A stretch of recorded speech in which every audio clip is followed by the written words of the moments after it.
I am obsessed with grounding. I believe in it. I've done it. I think it cures hangovers. Sell my husband on it and our audience. Grounding's powerful. There's actually studies on grounding, and sort of like the Earth's surface is covered in negative ions, right? And we are electrical beings, so we act like as a conduit with those negative ions. So they actually do have an effect on our body. We see that it helps, especially in inflammation and pain, folks, and it can be pretty instantaneous. The change in the meters when they measured it, and when we put our feet on the ground, coupled with sun, it's amazing. It's amazing stuff. It's become one of the pillars of health for me. Like getting outside, which we were talking about in the elevator, being here out and there's no nature. You have cement. It's hard to find earth surfaces to put our feet on. So if you do your meditation in the morning, are you walking on the ground? Like, how do you incorporate it into your day? I'll take a walk around my front yard, and there's a bunch of dirt, and then the backyard, it's sort of like woodsy. So I'll put my feet on the rock slabs, on the grass, on the mulch, whatever it is, earth surfaces. So we stay away from concrete or pavement or even fake grass, which I used to have in Venice. But there's measurable effects. There's studies on grounding. I did a whole show on grounding specifically dedicated to it because it's so easy and it's cheap and it's real. I'm going to guess that the last time our producer Taylor put his feet on the ground was in 1998.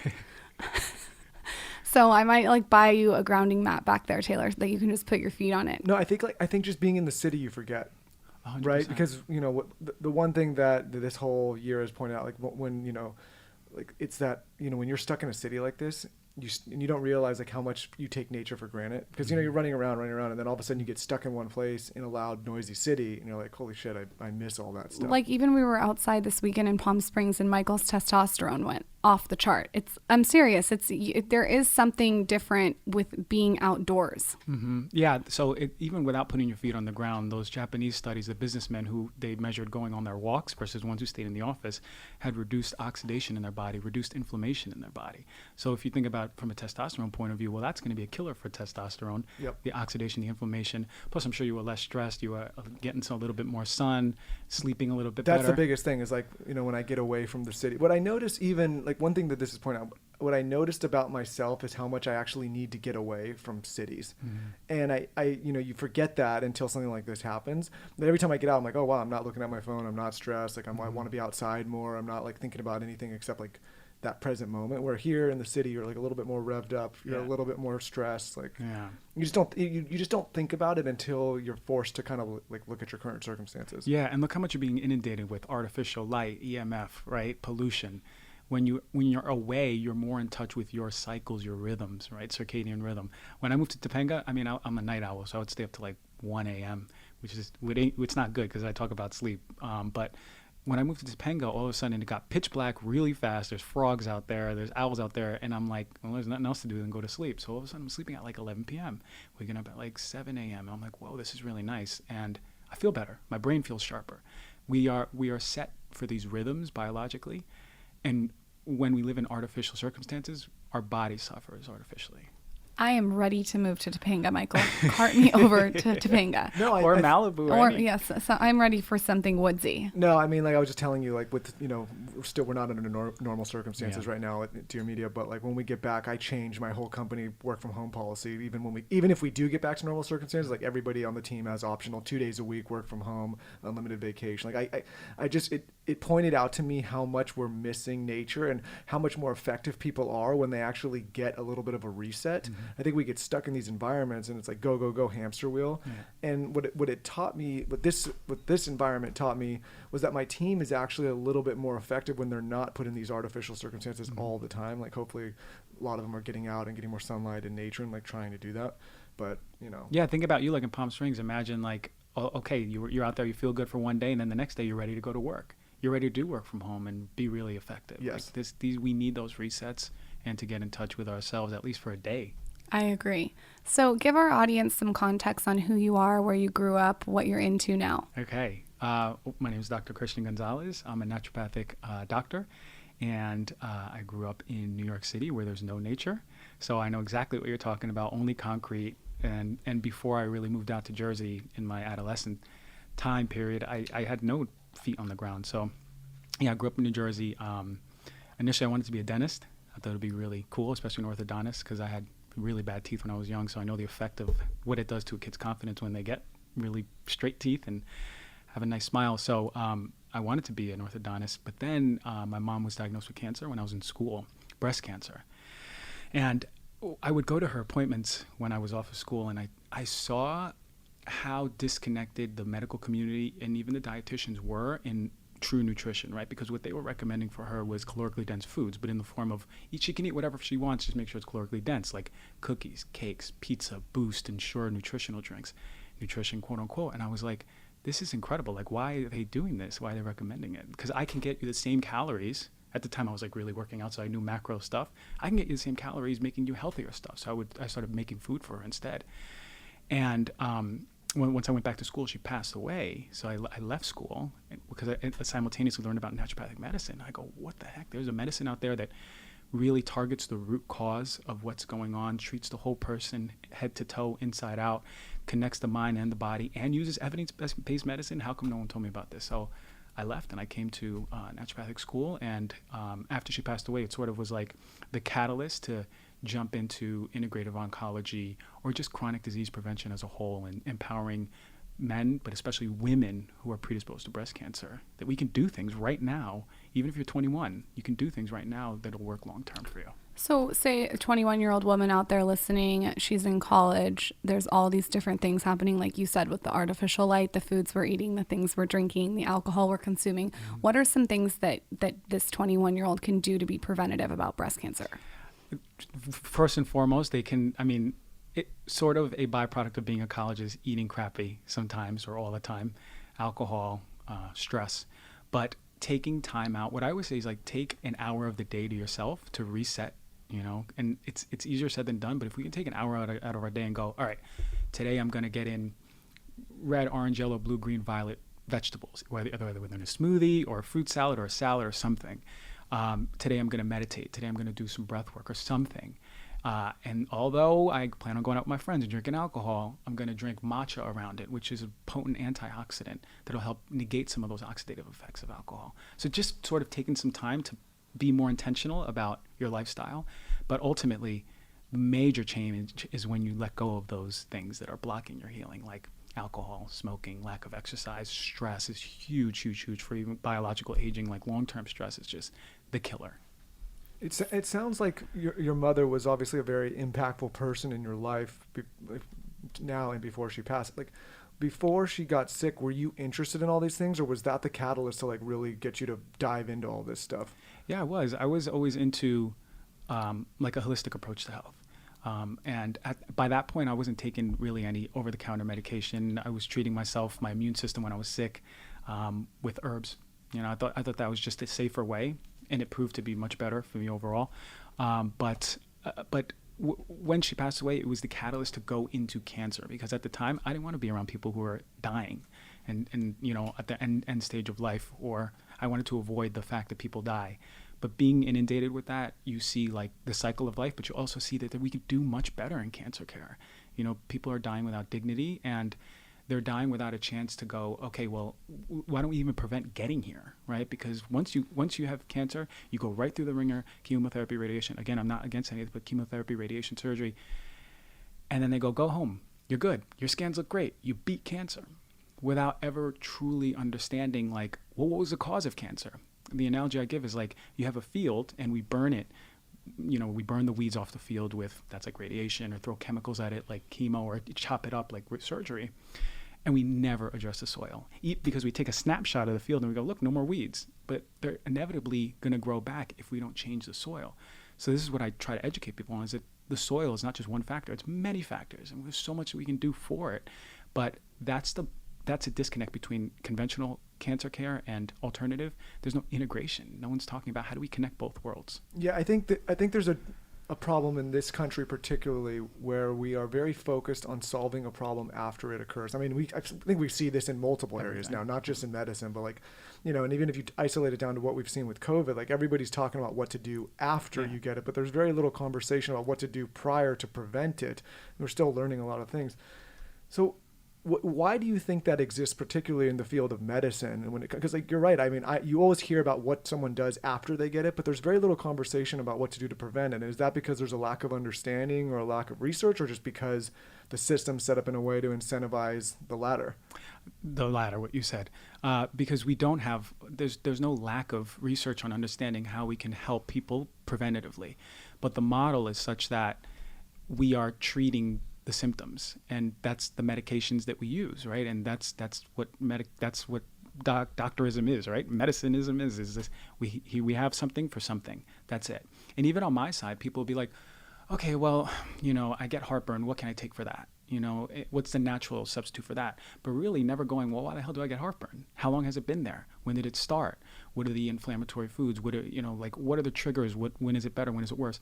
That sort of investigation leads to long-term healing, because you identify the root cause, and that's what we do for cancer, or we do for, arthritis. It's all the same mechanism we just look for. I have a controversial question. We interviewed someone that said that cancer grows in acidic environments. So, and you could totally disagree with this. I just want to know what your take is on this. So they said to eat so much alkaline food, so it takes your body from acidic to alkaline.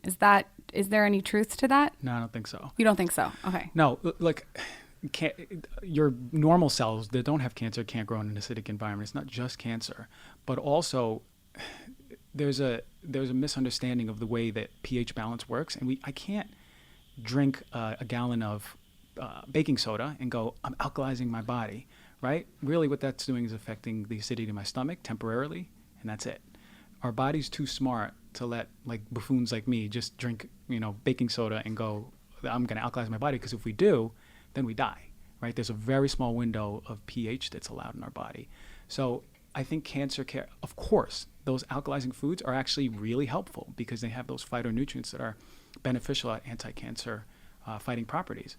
But you can't just go, I'm going to eat alkaline foods and alkalize my body. You can't alkalize your body. So you talked about the soil, what we can be doing right now. Are those pillars that you said, lowering our stress, meditation, grounding? Is there anything else that you would add to the list? Yeah, for sure.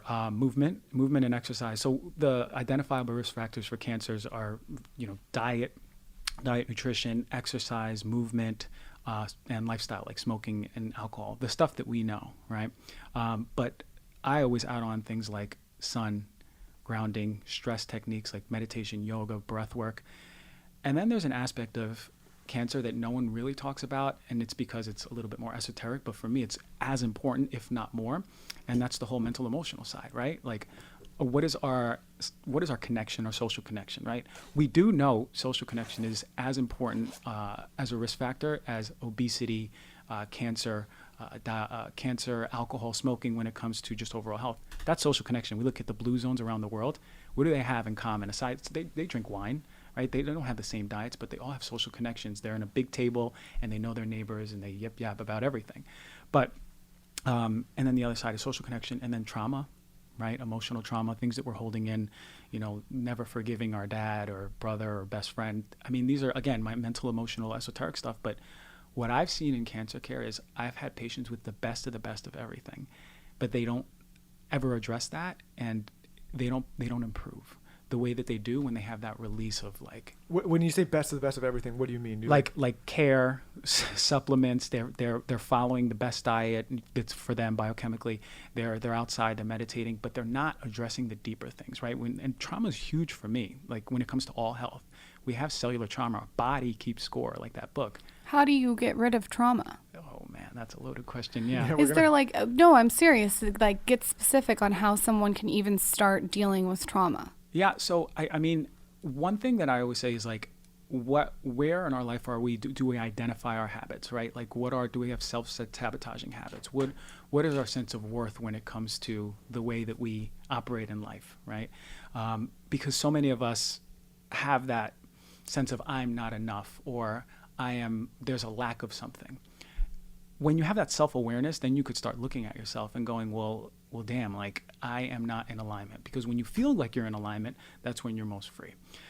So then the question is, it's how do we access and tap into that? Well, there's people who, through mind-body work, through just conversation and therapy, that works too. But I've seen some people really get into body trauma, and there's something called emotional freedom technique, EFT. There's actually data on that too. Tapping, basically. So I have my healer, we do tapping all throughout the body, and we speak about things that are stuck in our body, like things that don't serve us. And it comes to the surface. It's pretty crazy. Like, I can give you an example that I was talking about when I was young, and I was always coming home from school, and I was alone, and it was in New Jersey, and it was cold, and it was pretty sure my house was haunted. It was just not a good time in my life as a kid. But I felt that visceral coldness in the office. Like, I was freezing when I was telling this, and we were tapping. And then he brought me back to revert to like me talking to myself as a child in that space, and saying like, you're okay, you're safe, you're loved, and everything.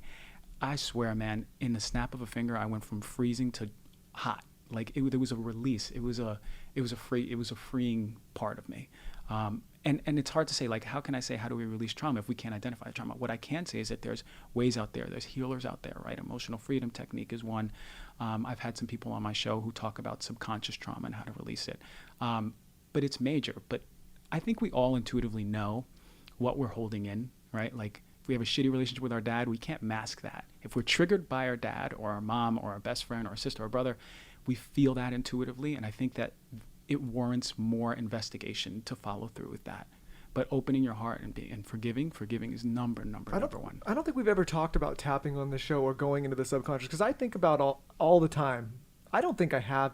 Maybe I probably do. That's a bad statement. I probably do have trauma deep down, but I think I'm probably one of those individuals that's buried it so deep that I almost can't remember or know what it is. And then I can't isolate it to like, did something happen in the family? Did I have a friend? Did I chat? Like, I don't know, but I feel like I'm the type of individual that if I did, I would bury it.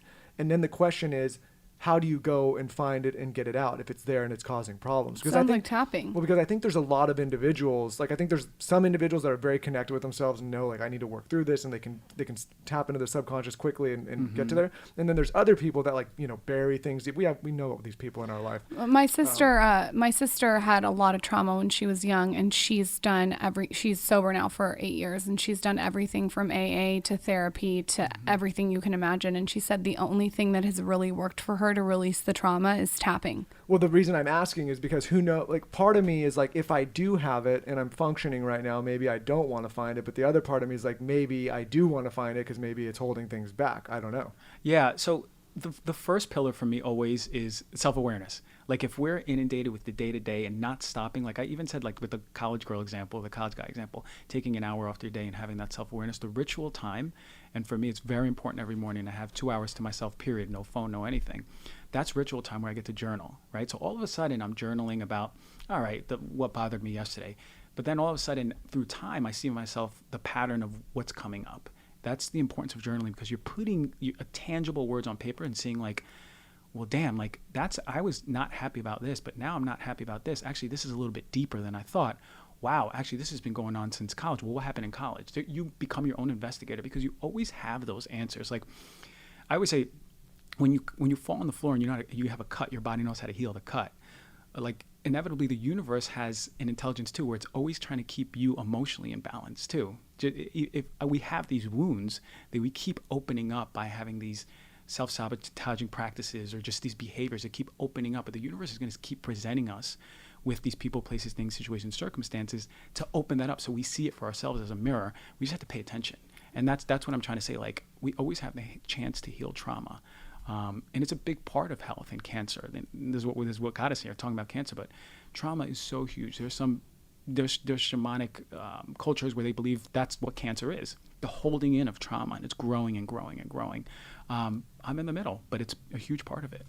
I need to get your tapping doctor. San Diego. I'll put you in touch with him. Okay, perfect. We're from San Diego, so that's amazing. Perfect. Yeah, that's amazing. Yeah. You talked a little bit about first, actually, I want to ask you one question. You just said that you write what bothered you yesterday.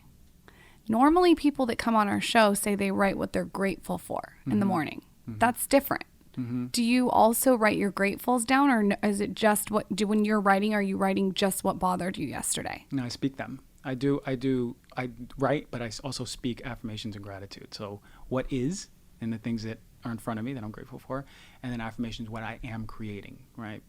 the thing is, we are creative beings. We like you're a super creative guy, you're a super creative female. Like, you both do incredible stuff, but it's from a creative standpoint. Like, you're declaring, whether in thoughts, words, or actions, what you want to create. So the ability to be more conscious of it every single day, like what you want to create every single day, that's power, because you get to put that out, that energetic frequency. Thoughts are energetic, you can measure them, right? So but when I journal, it's anything that I feel off with goes into my journal, right? Like, why did I say this? Why did I act in such a way? What didn't serve me, what serves me, what doesn't serve me? How can I open my heart more? How can I be a more forgiving, loving individual? Literally, if you're thinking about this every single day, inevitably you become a more ascended person. You grow much more. And that's just keeping tabs on ourselves. And it's hard when you're a busy guy, you're a new mom.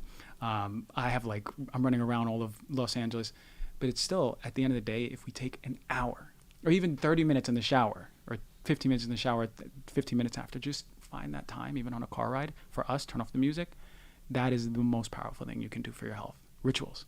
I want you to sit down tomorrow and write down how you can be a better husband. No, but you know what? I do an element of what you do. Like, whenever I get stressed, and I was telling Lauren this the other day, we were talking through things, and like, whenever I get stressed, I just sit down and mentally either write or actually speak or think, like, all the things that I'm happy about, all the things that are going, like, all the people I'm grateful for, and I just go and go. I'm like, oh, okay. And like, when you say, like, I'm spiraling and I feel like something's going wrong or bad, as soon as you start getting into that process, like, okay, like, it's actually not that bad, because there's so many good things. But I think so many of us go the other direction and we start speaking the bad, and then it takes us down this bad spiral and you can't get out of it. And in my own personal life, if you just take this podcast, for example, there has never been a moment, even since the beginning, when nobody was listening and it was just Lauren and I interrupting each other on a mic. Like, that whole time, I always was saying to myself, like, this is a great show. People are going to listen. Like, I love doing it. Like, all these things, and like, almost like speak it into truth, where if you go the other way, I think it's very hard to get a creative endeavor off the ground. And so I do agree with what you're saying. She may not think that I do this as much as I do, but I do it a lot. Yeah, and it doesn't, like, we can do it throughout the day too. I'm just saying I carve out that time so I can intentionally be in that moment for a while. But you could do it. I mean, like, this is exactly what people unconsciously speak into existence. So long as they keep speaking and saying, this is going to be a great pocket, man, this is going to explode. Like, I feel so good about this. But maybe just some intentional time, even if you do it throughout the day, 15 minutes in the shower, like going 10 things I'm grateful for.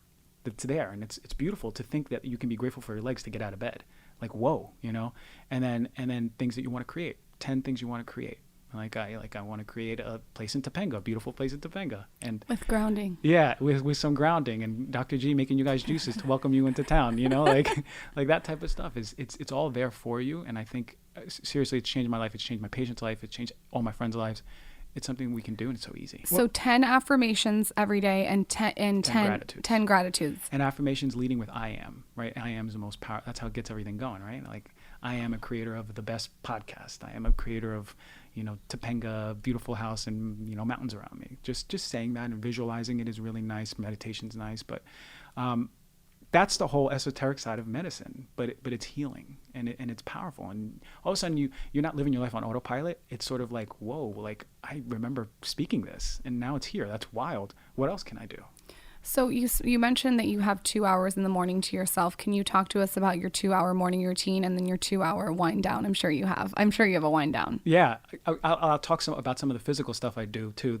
It's a nice compliment. So I'll wake up and, you have to tell us what time you gotta like. Oh, okay. Okay. So we're in it. All right. Okay. She's gonna make the nitty gritty. Nitty gritty. All right. So I'll wake up around 7:30, 8 a.m. And I'll get up and I have my water filled up already from the night before. So I'll drink about that much Mountain Valley, which is probably like 24 ounces. We're so dehydrated in the morning. I use minerals, and my favorite mineral complexes are Quinton minerals. Oh, it's the best. They're the best. They're the best. By far. Yep. Yeah, so I'll use the hypertonic one and the isotonic I'll take in the morning. Do you have it? Sorry, I'm going to ask questions as you go on. Do you have it raw in your mouth, or do you put it in your water? Because I noticed he puts it in his water, but I wanted to. I do. Today I had it raw, but sometimes I put it in the water. I think raw is better. You mix it up. Okay. Yeah, sometimes if I'm feeling, I'll take it. I do it raw most of the time, but I'll mix it in water. I think Quicksilver is one of the best supplement companies out there. I've been to their lab in Colorado. They do it right. So I use a lot of some Quicksilver in the morning. I'll put glutathione under my tongue, which is actually really powerful antioxidant for not only our liver, but also immune health when it comes to our respiratory health. I always say, if you're scared about what's going on right now, really start loading up on glutathione. Ask your doctor to load up on that. I'll take some of their mixes for brain health to make you calm, some B vitamins, So I'm doing the body stuff already. Do you ever mess with hydrogen tablets? I do. This is actually my next thing I do. Okay. I just started doing it, and I wanted to get your take on it. So Quicksilver makes the H2 tablet. So it's an inflammation modulator. So it doesn't just turn off inflammation. And we need inflammation in the body, so it puts it right in the middle. So I'll throw it in the water. I'll take a shot of that. And then I'll make a ceremonial matcha, I think matcha is one of the most therapeutic medicines on earth. So I'll mix it up. Yeah, there you go. I'll mix it up, and I'll do something very intentional. I'll drink the matcha intentionally. And then I make a nice little elixir with coconut water, since we're still dehydrated. Lemon and lemon skin for vitamin C, which is important when it comes to collagen. Right? What's the brand of coconut water? Which one? Is it Harmless Harvest? The one that turns pink. Okay. Yeah, that's a Harmless Harvest one. And then I'll just mix it up and put some ice, and that's my morning hydration drink. Then comes the esoteric stuff. So I'll go outside, I'll go for a walk, and I do a mindful walk. So I utilize all my senses. And when I'm on that mindful walk, I'll come to a place of being hyper present, now moment present, right? So literally the world could be on fire, and all I'm focusing on is just where I am. And it sets everything for the day for my nervous system to be balanced, right? All of a sudden, if you're in that mindful state, and then 2 hours later you get a call and your assistant or one of your coworkers is freaking out, well, okay, that's fine. You can go into that place, but you're more at peace. It's amazing. Then I'll come back, do gratitude, speak out 10 things, affirmations, speak out 10 things. I'll go to the backyard and I'll journal. So, journal 10 minutes, whatever's on my mind. And then lastly, I'll talk about the man that I want to create, me. Like a man who's in integrity, who's intentional, who's intuitive, compassionate, nurturing, all the things that are really important to me that I was not. How can I create myself to be a better man? And then I listen to some music, and then I start my day. I take a hot shower, and then I turn it into cold. So I do cold showers too. And then my day started. If I don't have that, I'll be a crazy man. I'll be in my ego, and I'll be stressed. My hair will be full gray. Like all those things will be happening for sure. So that is the reason I feel so healthy. I feel vibrant. Is I attribute it all to rituals, and I tell everyone they should be doing it. Will you text me your morning routine so I can put it on the blog? Yes. Because it's a really good one. We ask people this all the time, and this is one of the best ones I've heard. Yeah. So can you text it to me? Yeah. Even at 7:15, I have my coconut water with lemon. Okay, I'll give you the times. Okay. Verizon came and did a shoot, and they recorded my rituals. Oh, I gotta check it out. Yeah. I'll send you guys a video, but I will do that. Make sure. And it'll be in detail for everyone. And this is what I say. Listen to what I do. If nothing resonates, don't do anything. But if one thing resonates, try incorporating some of that. Or just listen. If it resonates, that's something deeper within you saying, maybe I should try this, So. Was there a nighttime routine? But before you go into the nighttime, because I know Lauren's going to do it, I want to talk about supplementation a little bit, because I think something we haven't talked about here. And Lauren and I, we have supplements all over the place. But the more I've gone into this study and researched it and been reading about it, is that yes, there's certain supplements that we all need and that we should take, and there's certain supplements that maybe are better for other bodies and not so good for ours. When you go about figuring out what supplements are right for you, I mean, maybe there's the staples, but how do you go and figure out what's right for your body? Because I think there's a lot of individuals listening, and it gets so overwhelming with how many brands and how many products and how many vitamins are out there. And a lot of people bring up well, our ancestors didn't get it, but I feel like they were also eating out of the soil and getting a lot of the minerals from the dirt, and it's different. They were getting supplements in a different way than we do. So I think you need to supplement, but how do you go about figuring out what's right for your body? Yeah, so usually I'll do a yearly test on myself, a nutritional panel, where I can be able to see what vitamins, minerals, antioxidants are really low, what's the state of my gut, if I'm in need of probiotics. That's a sort of a staple for me and all of my clients that I work with. But also, I'm a vegan, so I take B12, once or twice a week, maybe sometimes 3 times a week. I'll take omegas because of lack of meat, is what you're saying. Because that's a problem. If you're switched to a vegan diet and all of a sudden you don't know what you're doing, you will become nutritionally deficient. You have to do it intentionally and with education, and then you have to replenish B12 because it's hard to get B12 without meat, right? Yeah, it certainly is. So that's what I take. But then I'll do those things like the extra things. I know that I use my brain a lot, so I want to maximize and optimize my brain health. So then that's why I'll use some brain supporting supplements. I know B vitamins, I work out and I run a lot, so I know I'm depleting a lot of B vitamins. So, and we all need some B vitamins. Usually, inevitably, we see it low on almost every test. Magnesium and Bs are so low for people. It's like we deplete it so much. and minerals. Like one thing is, if someone says, what's one supplement to take? I always say minerals, because that's what creates the electrical potential in our body. We're electrical beings, right? So in our cells, when we have an abundance of minerals, it creates that potential. We go out in the sun, we ground. It's like, we think about our phones and we recharge our phones. The way to recharge ourselves is obviously good sleep, but then repleting with minerals, going outside in the sun and grounding. That's nature's way of repleting us and, you know, getting our energetic charge up, because we are energetic beings. If there's 2 or 3 companies for supplements that you respect and like the research you've seen, like which companies, because there's so, I think that's another thing, is like you never know what reviews to believe online, you know, what's being paid, what's not, like, so is there 2 or 3 companies you like? Yeah, I got something good for that too. So I like Quicksilver. Okay. Because I've been to any ones that I'm mentioning, I've been to their labs. I went to Quicksilver, seen how they do things, really high integrity company, smart people. Orthomolecular is a really good company too. It's a professional brand, but they make some excellent products, especially their allergy formula is an amazing one. I've seen it work on kids and I've seen it work on adults. And then Thorne. I think Thorne is a great company. They're really into athletics, but it's great for all of us too. They make awesome supplements. A lot of my supplements are Thorne. Just like a vitamin A supplement I'll have around if I'm feeling sick, the Thorne one is amazing. So those are really good ones. I am working right now, it's going to launch very soon, as a co-founder to something called theswellscore.com, and people can sign up there already. But what that is actually handpicked doctor supplements and formulas. Let's say you go, Dr. G, what's the best magnesium out there? Well, I can't really start recommending, giving medical advice like that. So, but you can look on this and it'll have the top 5 to 10 magnesiums. Okay, what about rhodiola? What about ginseng? Everything across the board. But not only that, now we're talking about like environmental stuff, like beds, bedding, air filters, everything that you can think of. We'll move into like makeup, beauty stuff. Everything is going to be on there. That is such a good idea. Yeah. I would use that every single day. Well, we've gotten to a place where like there's so much information that now like you can't. We've gotten to a place where we don't know what information to trust because there's so much information. Where before, like, in the past, maybe there's like a few companies. Now there's thousands and thousands. You're like, what the hell do I take? This is the reason why we that's did a great this. idea. And we're not selling our own supplements or nothing. There's no incentive other than being like, here, because it's what I do on my podcast. Like, I'll review supplements and I have no affiliation with any, and I'll just be like, here, like, you do better. Let's do better. So now people have access. They want the best collagen. Here are the top 5 that provided their third-party testing that we read through and that were under Proposition 65 levels.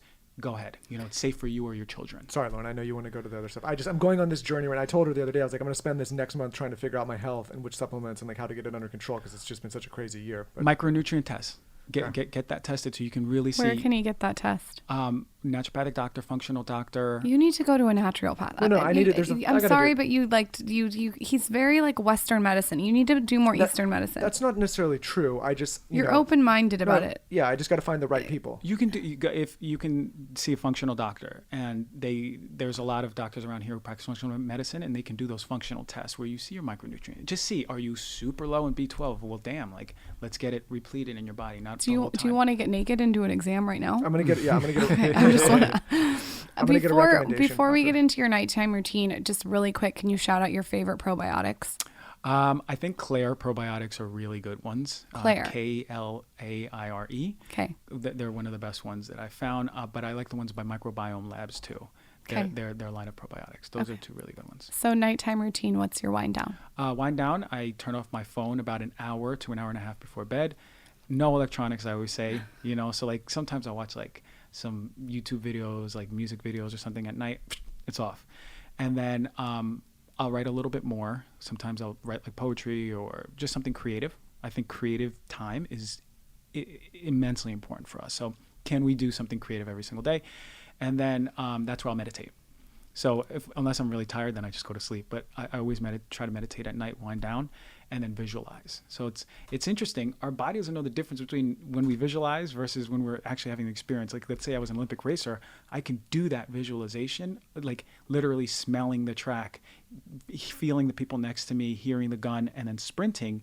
And interestingly enough, you will have those neurological firings in your muscles without even activating them. So this is why I say visualization is super, super important. So let's take the time to like if we really want something, let's say we really want that house in Topanga, like, can we visualize what it may look like, what it may smell like, what it sounds like? Okay, using I'll our do senses? it. I can visualize my house in Topanga with my herb garden and strawberries and Meyer lemons, and I go out with my gardening glove and pick it off and make a smoothie for me and Zaza Okay.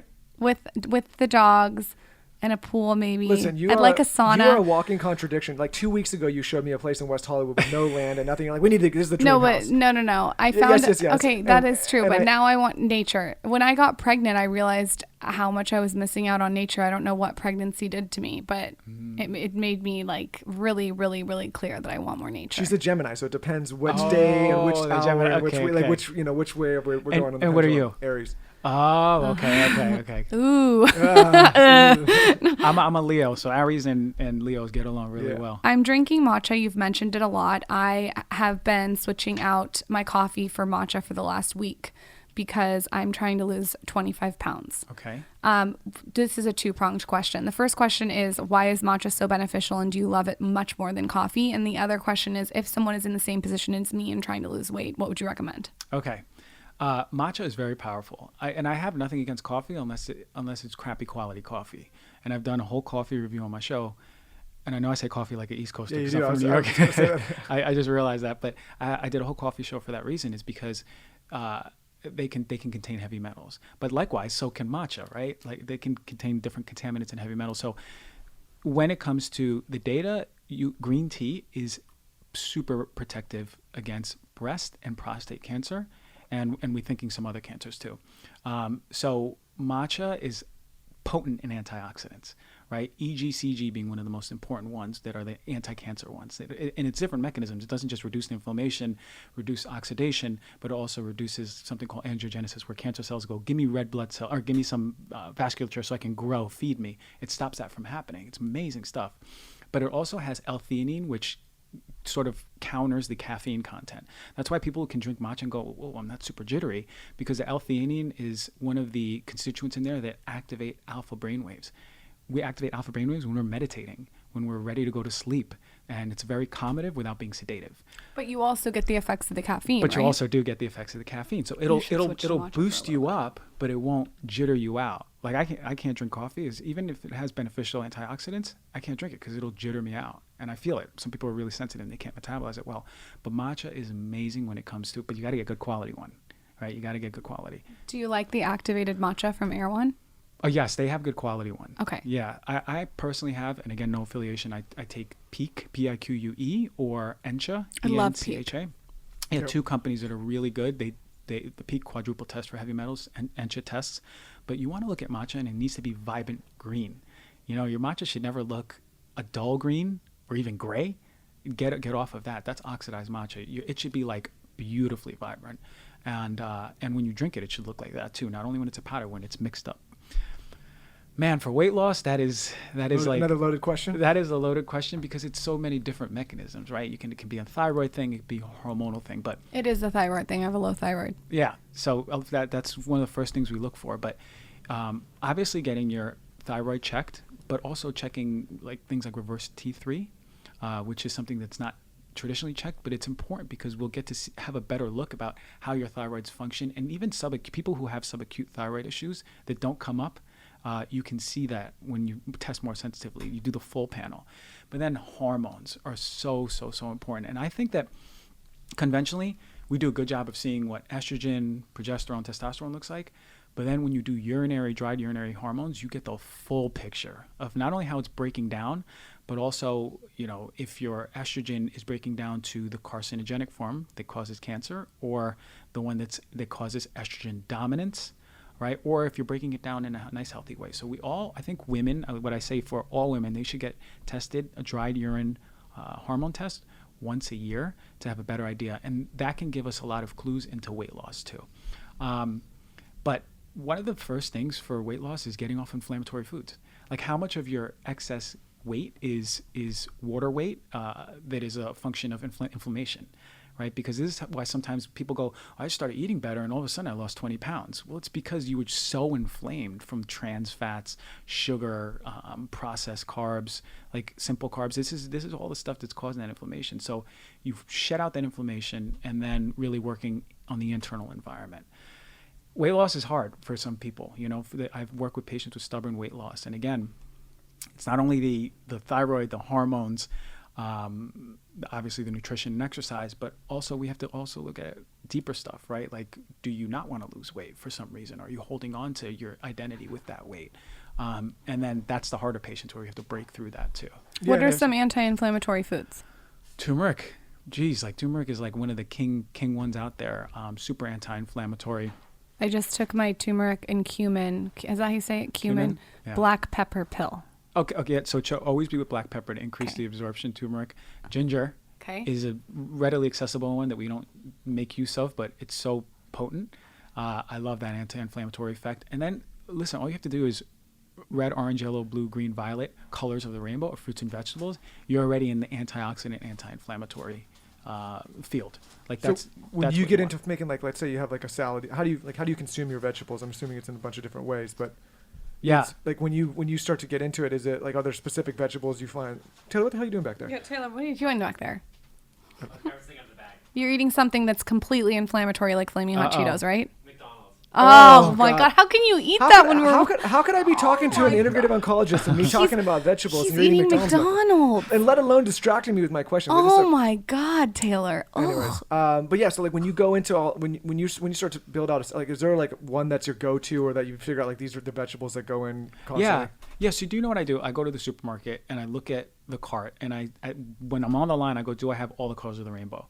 Do I have a bunch of leafy greens, reds, orange, yellow, blue, violet, all the colors? And that's what I do. It doesn't like, sometimes I don't have red peppers, but sometimes I have raspberries. I'll just change it up, but I usually just throw them in a smoothie or eat them at night. I'll just cut them up and eat them at night. I'm not good at eating vegetables. I just got you a brand new Vitamix, like the amazing one.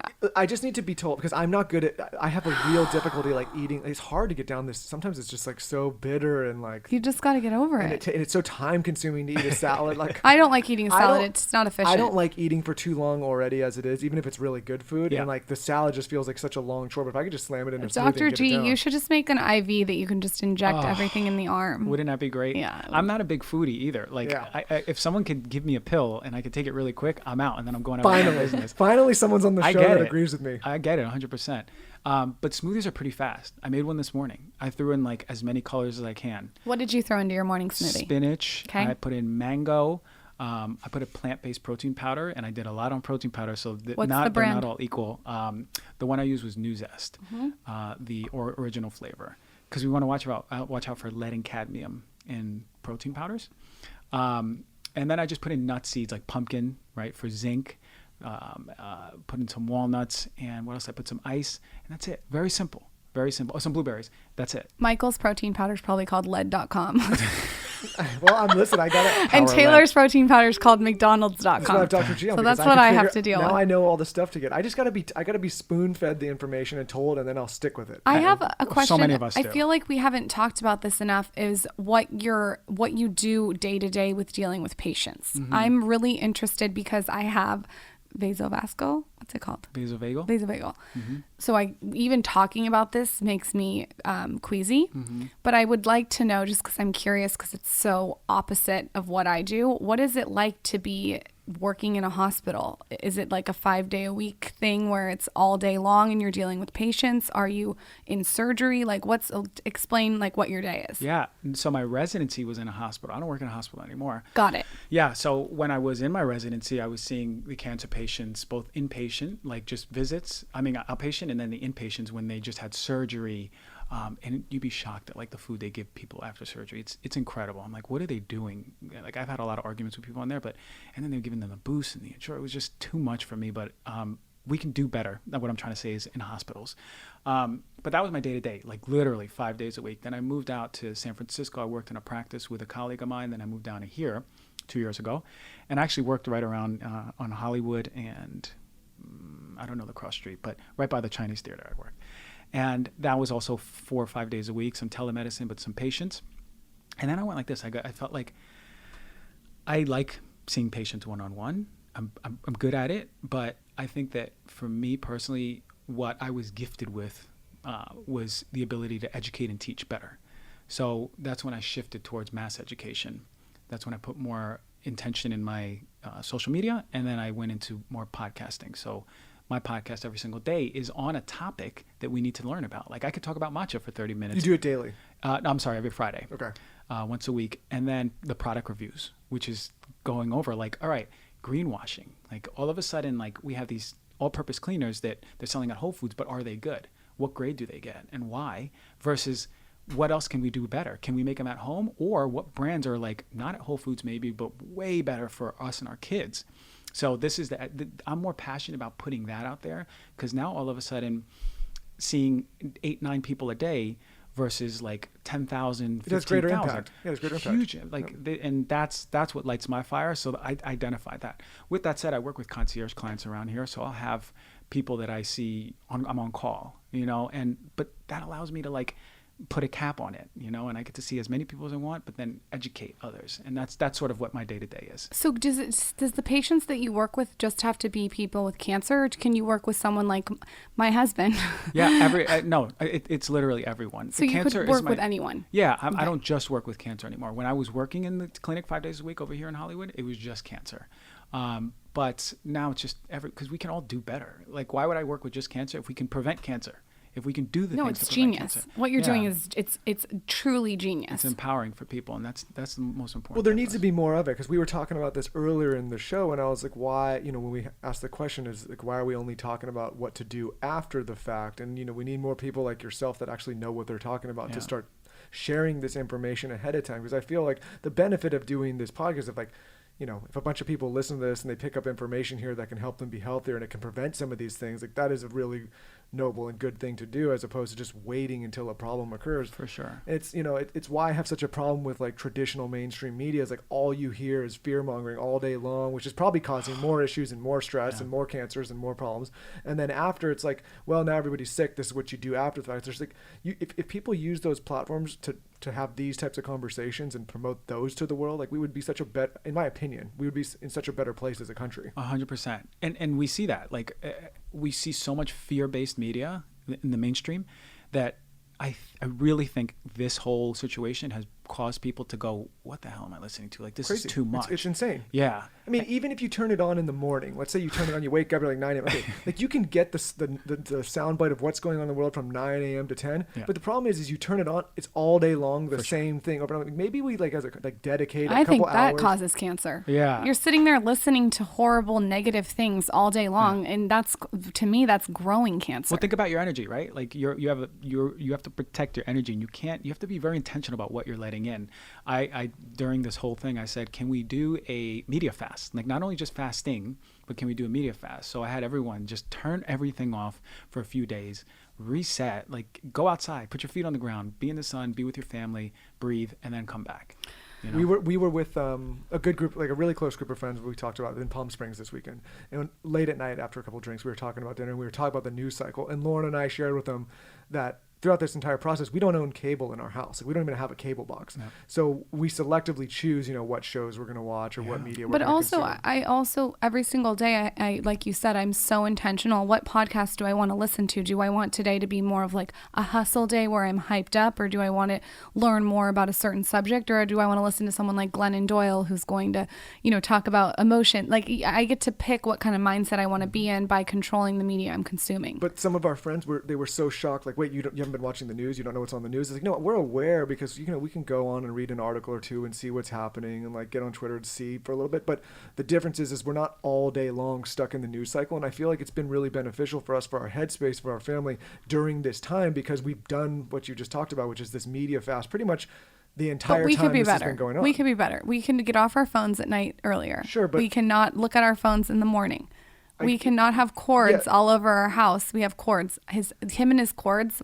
I like live in an electrical. Well, I don't want to do studio. an expose on me right now, but what I'm saying It's like I agree with you in the sense that so many people in this country, and like we've been guilty of this in the past, like, and that's why I canceled the cable. You just get stuck in the news cycle, and all of a sudden you're like, holy shit, this is really like tearing me down and making me feel bad about myself and making me feel bad about the future and our outlook. And I feel like that is more harmful in some ways than the actual virus itself that's going on, because you're stuck in this constant negative headspace where and you're only getting, you understand, you're only getting a bits and pieces. You're not getting the full picture of everything. There's very intentional news that's being put out to you by the mainstream media. When you look at, they don't talk about the studies that show something different, right? Of course not. Well, would that be or bait the and click? survivors of or COVID. the people who've survived? Yeah. How many % of people have survived? The overwhelming majority of people. We don't talk about that. someone's going to pull that soundbite of me saying media is more dangerous than the virus and get all mad about it. But it's it's crazy what they're doing out there. I want to play a game with Dr. G. Okay. And you can only say one sentence to each question because I don't want to overwhelm the audience. This is fun. Okay. Best detergent. You can't give us too many brands because it'll overwhelm us. Do it yourself at home or Branch Basics? Branch Basics. Okay. I can't like put my clothes on like a with those outside with like a line with the things. Yeah. I don't know if I can do You that. can get your grounding in, get your workout in. Get some sun and tension. Branch Basics. Yeah. Okay. Best hand soap to use. Puracy or Branch Basics? Okay. Branch Basics. That's a good one. It's a really good one. If you have low thyroid, what is the best thing to do? Work with an integrative functional doctor to get you to lower your dose and support your thyroid. Okay. Maybe you don't know this one, but best makeup brand.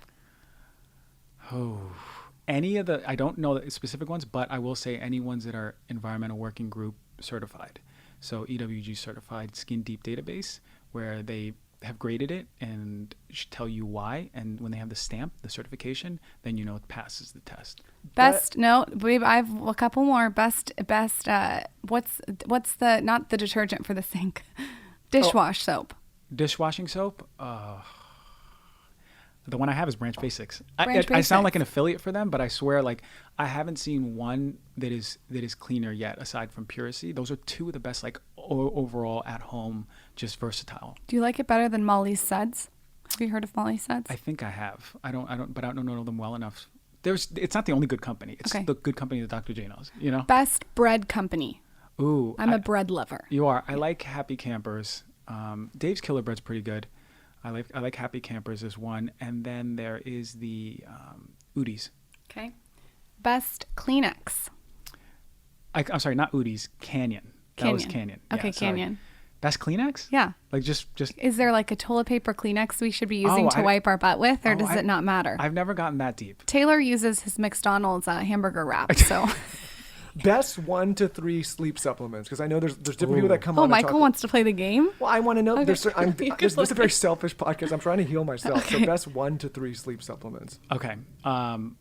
Does getting off your phone count as a supplement? Oh my God. The blue light is literally the worst thing. I just got those glasses. the glasses. I got the glasses. The glasses the are RA Optics, or what is it? Raw Optics. Yeah. I know. I'm very close with the owner. They make founder. great glasses. I mean, I look like a complete nerd in them, but they're great. They're better than, like, relatively speaking, than the other ones out there. Yeah. I look like I'm about to play like badminton in mine. The blue blocker glasses, number one. But let's go supplements. Magnesium glycinate, which is going to be really important at relaxing your body. And then lavender is great, passion flower is great, chamomile is great. Those are great formulas when it comes to herbs. And then this is part of like sleep hygiene, and then just breathing, like breath work, like just doing deep breathing to get your body going. And then lastly, L-theanine is great. Or binaural beats. You ever listen to those? No. That'll help put but I your know what brainwaves. Yeah, okay. binaural beats. They're really good too. Best essential oils. I did a show on this recently. It's the last show I did. doTERRA and Young Living, they're MLM companies. So I was like, okay, like how good are they? They're actually really good. Okay. Yeah, they're two really good So ones. check something off your list because your wife uses doTERRA and Young Living lavender when you're sleeping. You do that for me? Yeah, I do that for you. That's a wife. Yeah, that is a wife. Best milk. Like you could say almond, coconut. What's the best milk? I don't like the Oatly oat milk. I think that's kind of greenwashing. I like the Malk oat milk better. Okay. So for the folks who want oat milk, I think Malk is better. That's one of the best companies. 3 Trees is a good company out there too. That's Okay. almond milks, pistachio milks. Those are the best ones right now. if you're trying to substitute dairy, let's say in a kid who's, because we're taught by a pediatrician, give our kids 3-4 glasses of milk, you can substitute that with some soy milk, organic soy milk. Has to be organic. And there's good quality ones. You go to Whole Foods and just get an organic soy milk. Best formula if you want a soy milk formula. Really hard one. I did my show on formulas, and I couldn't find a really good quality one. The best, relatively speaking, was the Holle one out of Germany, Holle. Overall, that looked the best, but And that's soy. that is the soy-based one, I believe, if I remember correctly. Earth Best is another organic one that we have here available. Do you like it better than Holly? No, No. Okay. I think That's Holle was a better interesting. formula. Okay. Let's add another one. I had best condiment. So for instance, like I use Primal Kitchen ketchup. Is there like a condiment that you go to? I have almost like all the Primal Kitchen vegan stuff, the dressings. So I think they're really good. Look, I'm not a foodie, so I don't cook enough to be big on condiments. But I do think that spices, Diaspora, when it comes to spices, they make some of the best turmeric out there. Best coffee and matcha. Purity coffee is, I think, the best one I found. I've looked at a lot of lab testing. And then matcha, peak, and ensha. You said that earlier. Yeah, okay, you said that earlier. Best food you can feed your kid. Like, is there a brand or do you not know? Best foods or like brand foods? Brand foods. Or you would just say blend something up. We're gonna have to do another podcast Yeah, at some point. I know. Yeah, These are rapid fire. Just like literally pureeing the variety of colors of fruits and vegetables. Like Okay. I don't work in pediatrics. So I don't know brands like that. But like literally understanding your kid should get the color of fruits and vegetables at the end of the day. Okay. She's checking that box. Let's round it out with you telling Taylor what's in McDonald's. Oh. All right. So you have trans fats. You have the fries cooked in canola oil or soybean oil, genetically modified, massive amounts of ingredients, really poor, if you're eating a burger, really poor quality meat. I'm not a meat eater, but I would eat grass-fed or free-range animal products. Bread, processed bread. I don't even think I need to go on. It's like, if you want to think inflammatory foods, let's just picture that as like the graphic. Are you familiar with Bel Campo? Yes, I am. A lot of my friends are like paleo carnivores, so they always have events there, and I'm the owner knows me to make me the vegan stuff in the back. Aww. So I go to Bel Campo. Yeah, Anya, Have you had Anya on your show? Yeah, She's incredible. Yeah, I'm gonna try to get her on the show, but I know Anya personally. I'm gonna connect you guys. Yeah, She's it'd be great. amazing. But Yeah, I you think guys Bel are- Campo is like some of the best stuff out there. Yeah, I was gonna say that's what we're So if you're gonna eat a burger, don't go to McDonald's. Go to No. try to do your own research. No, and don't eat the Beyond or Impossible ones too. Like, look, I'll have it once every month or every other month, but that shouldn't be part of your diet because it's not necessarily the best substitute. It's really processed. I just have one more question because I'm on a kelp noodle kick. Do Okay. you like kelp noodles? I do. I think they're great. They're a really good source of iodine. Okay. Just make sure you're not overdoing it. I can't have them every day. Well, if you have Hashimoto's thyroiditis, it can actually aggravate it if you're having too much iodine. Okay. So let's get that check for you. Okay. Let's check your iodine levels. That's what I would say. You are a wealth of knowledge. Come back anytime. We are going on your show right now. Yes. Can you shout it out and shout out your Instagram and where to find you? Okay, yeah, my show is Heal Thyself. That is recorded every week. And again, product reviews, knowledge bombs, amazing guests. The Instagram is @dlctor.g. Not only will I have clips from the podcast, but I also put up graphics and all this information that I care about, both mental, emotional, and physical. And then the swellscore.com is the upcoming project, which is going to be a big database of all the best of the best across the board. Thank you so much for coming on. It's a pleasure. Thank you for both. And your morning routine, I'm going to text you. Will be up on the blog. Give me a couple of days. Send it to me and I'll put it up for everyone too. I'm excited for that. This was selfishly super timely for me because I literally told Lauren yesterday I'm going to spend the next month. So now you got yourself a new listener, a new reader. I'm going to be diving in on all your stuff, man. Amazing. Appreciate it. I feel blessed. Thank you for having me. It's amazing. Thank you.